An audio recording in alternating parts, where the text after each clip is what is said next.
नमस्कार दोस्तों, मैं हूं तितली और आपका स्वागत है मेरे चैनल ज्ञानी तितली में।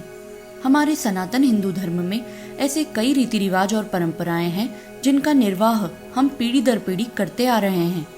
मनुष्य के गर्भ धारण से लेकर मृत्यु के बाद भी अनेक प्रकार के संस्कार किए जाते हैं और उन्हीं में से एक है श्राद्ध।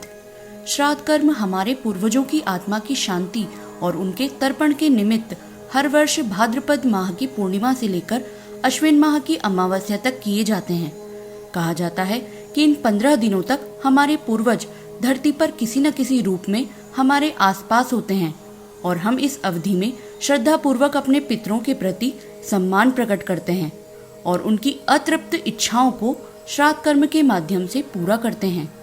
तो दोस्तों, आज के इस वीडियो में मैं आपको पितृपक्ष का महत्व, किस तिथि को श्राद्ध करना चाहिए और कोरोना जैसी महामारी के चलते कैसे आप घर में ही श्राद्ध विधिवत पूरा कर सकते हैं, इन सभी के बारे में जानकारी दूंगी। तो मेरे इस वीडियो को अंत तक जरूर देखें। गरुड़ पुराण के अनुसार जब तक पितरों का तर्पण नहीं किया जाता तब तक उन्हें पितृलोक में जगह नहीं मिलती और उनकी आत्मा निरंतर भटकती रहती है। ज्योतिष शास्त्र के अनुसार जिस घर में पितरों का सम्मान नहीं किया जाता उस परिवार को पितृदोष घेर लेता है। उस घर के सदस्य कभी सुखी नहीं रहते, उन्हें कभी भी जीवन में सफलता नहीं मिलती, बनते काम भी बिगड़ जाते हैं और घर में मांगलिक कार्य होने में कई बाधाएं आती है। इन्हीं परेशानियों से बचने व पूर्वजों का आशीर्वाद प्राप्त करने के लिए पितृपक्ष में पितरों का श्राद्ध करना और क्षमा याचना करना जरूरी होता है। श्राद्ध कर्म करने के लिए सबसे महत्वपूर्ण है तिथि का ज्ञात होना। जिस तिथि में आपके पूर्वज का देहांत हुआ था, श्राद्ध उस तिथि को करना चाहिए।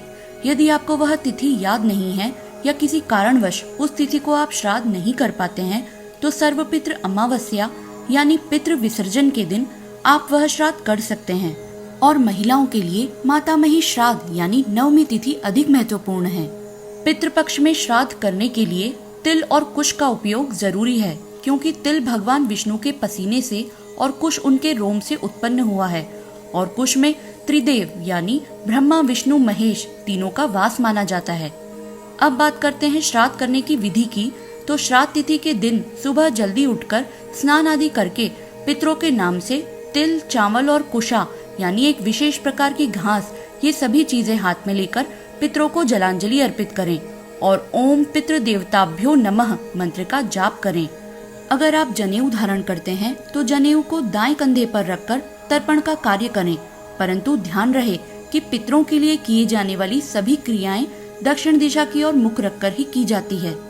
श्राद्ध के दिन पितरों के निमित्त अग्नि यानी धूप जलाकर गाय के दूध से बनी खीर, मीठा दही या घी अर्पित करें और प्रार्थना करें कि मैं अपने पितरों की मुक्ति के लिए भगवान से प्रार्थना करता हूँ और मेरे पितृ मेरी श्रद्धा भक्ति से संतुष्ट हों।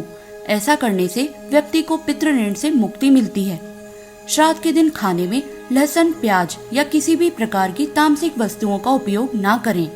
पितरों की रुचि के अनुसार भोजन बनाकर 3 भोग निकालें।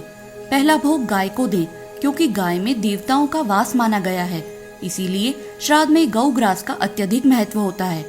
दूसरा भोग श्वान यानी कुत्ते को दें, क्योंकि यह हमारे आसपास रहकर सुरक्षा प्रदान करते हैं, इसीलिए यह पितृ का प्रतीक है। तीसरा ग्रास कौवे को दें, क्योंकि कौवे गृहस्थ यानी हमारे और पितरों के बीच श्राद्ध में दिए भोग और जल के वाहक माने गए हैं। इसके बाद अतिथि ब्राह्मण या परिवार के दामाद या भतीजे को श्रद्धा पूर्वक भोजन करवाकर वस्त्र और दक्षिणा दें और ब्राह्मण के जाने के बाद जल के लोटे से पानी की कुछ बूंदें लेकर घर के द्वार तक डालकर पितरों को आदर पूर्वक विदा करें और पूरे वर्ष की गई भूल चूक की क्षमा याचना करें। जैसा कि हम सभी जानते हैं कि वर्तमान में पूरे देश में कोरोना काल चल रहा है। ऐसे में बाहर से किसी ब्राह्मण को बुलाना संभव नहीं है, तो ऐसी परिस्थिति में हिंदू धर्म में गाय का विशेष महत्व है। श्राद्ध के दिन किसी गाय को भरपेट भोजन या भरपेट घास खिलाकर भी पितरों को प्रसन्न किया जा सकता है। हमारे ग्रंथों में भी लिखा है कि भगवान की पूजा से पहले अपने बुजुर्गों और पितरों की पूजा करनी चाहिए। यदि वे प्रसन्न हुए तो भगवान भी अपने आप ही प्रसन्न हो जाते हैं और हमारी हर बाधाओं को दूर करते हैं। तो दोस्तों, अगर आपको यह जानकारी अच्छी लगी हो तो मेरे वीडियो को लाइक और शेयर करें और मेरे चैनल पर नए हैं तो चैनल को सब्सक्राइब करना ना भूलें। तब तक के लिए मैं तितली आपसे आज्ञा लेती हूँ और मिलती हूँ अपनी अगली वीडियो में। धन्यवाद।